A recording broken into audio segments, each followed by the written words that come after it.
राधे राधे। जय श्री राम जी की। कैसे हैं? तो उम्मीद है कि आप बहुत मस्त होंगे और स्वस्थ होंगे। आज हम बताएंगे शिवरात्रि को पहला जल हम कैसे चढ़ाते हैं और पहला जल किसको बोलते हैं और पहला जल कब चढ़ाया जाता है।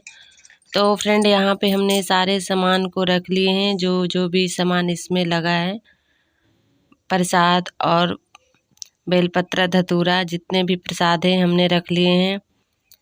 और पहला शिवरात्रि को कैसे जल हम चढ़ाते हैं, जो हम मंदिर में जाकर के चढ़ाते हैं उससे हम घर हम चढ़ा सकते हैं, तो क्या आशीर्वाद हमको पूरी मिलती है।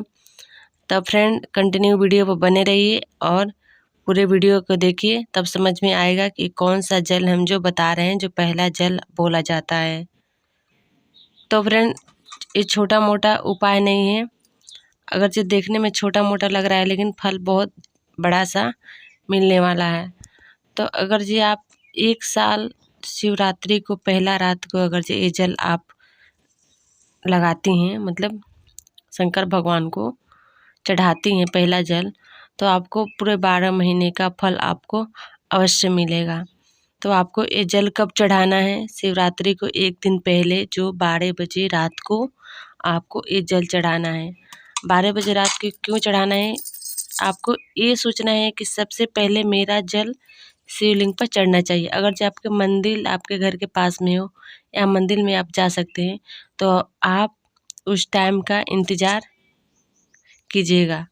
आपको उस टाइम का इंतज़ार करना पड़ेगा अगर जो आप इस फल को प्राप्त करना चाहते हो। तो आपको क्या करना है, बेलपत्र, धतूरा, भांग, फूल, जो भी भगवान जी के चढ़ते हैं आपको ले लेना है। अगर जो आपके घर में शिवलिंग है तो आपको कहीं नहीं जाना है, बस अपने घर में करना है। तो फ्रेंड देखिए, हम खुद कर रहे हैं। आपको क्या करना है, शिवलिंग पे ऊपर भांग धतूरा अच्छे से रख लेना है।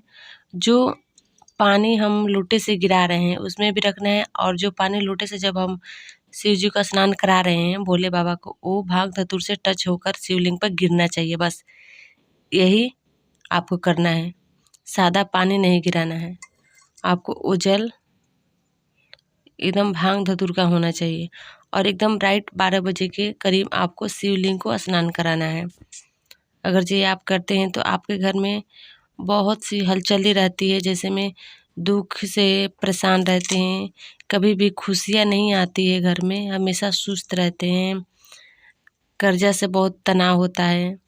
अगर जो आपके घर में हनुमान जी की भी कृपा नहीं रहती है, भोले बाबा की कृपा नहीं, माता लक्ष्मी जी की कृपा नहीं, किसी भी देव की कृपा नहीं, अगर जी एक साल पूरे आप रात को 12 बजे, जब भी हर एक महीने में शिवरात्रि आती है एक,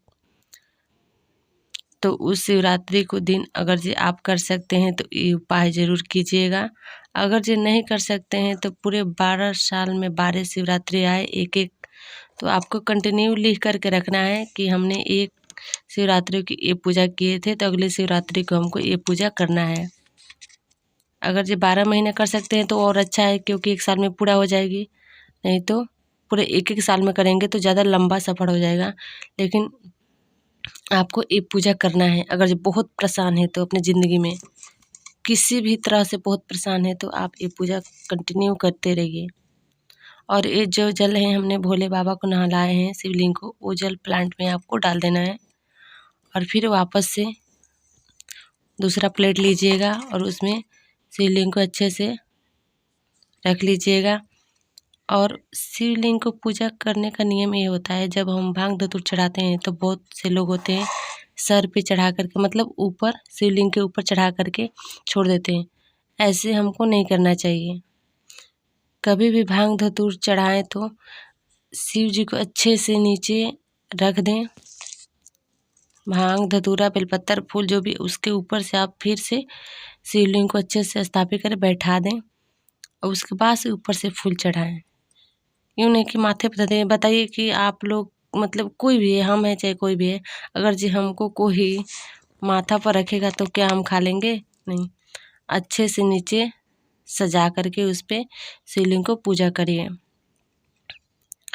और जो पुष्प है उसके ऊपर से चढ़ा दीजिए। तो फ्रेंड देख सकते हैं यहाँ पे हमने पुष्प चढ़ा दिए हैं और दीप जला दिए हैं। और पूजा करने से पहले दीप जला लेते हैं, क्योंकि भोले बाबा का जब हम स्नान कराए थे तो दीप नहीं जलाए थे, क्योंकि स्नान करा रहे थे। अब पूजा करते समय हमने दीप जला लिए हैं। यहाँ पे भोग के लिए रखे हैं मिश्री, क्योंकि भोले बाबा का प्रिय है मिश्री, और बहुत प्रेम से यहाँ पे हम खिलाएंगे। देख सकते हैं, हम कभी भी पूजा करते हैं तो फ्रेंड हम पैर पे या यूँ ही मतलब प्लेट में रख करके हम नहीं छोड़ते हैं, हम प्रेम से खिलाते हैं। 5 बार हम भगवान को प्रेम से खिलाएंगे, और ये भगवान खुशी से मेरा प्रसाद पा लेते हैं। तो आपको ऐसे ही पूजा करनी। जब भी अगर जे आपके मन में डाउट हो कि हम कैसे पूजा करें, तो आप ऐसे पूजा कर सकते हैं। और उसके बाद ये जल है जो शुद्ध गंगा जल है, इसको हम पिलाएंगे। इसको भी हम शेषनाग के ऊपर से ही पिलाएंगे। और कभी भी शिवलिंग को नीचे मत रखिएगा, कभी भी प्लेट में रखिएगा। और एक बात को ध्यान रखिएगा कि फूल धतूरा चढ़ाइए, माथा पर मत चढ़ाइएगा, नीचे चढ़ाइएगा। और क्या करेंगे हम उसके बाद से सारे पूजा करके, और ओम नमः शिवाय, ओम नमः शिवाय का जाप करते रहिएगा, पूजा करते रहिए और ओम नमः शिवाय बोलते रहिए। यहाँ पे हमने पूजा कर लिए हैं। और क्या करेंगे हम अब आरती कर लेंगे, भोले बाबा की आरती हम कर लेंगे। और फ्रेंड, जब भी आप पूजा करें मन को शांति में रख कर करें। एकदम बेचैनी से हमें पूजा नहीं कर सकते हैं, क्योंकि पूजा भी सफल नहीं होगा और आपका मन भी भटकता रहेगा।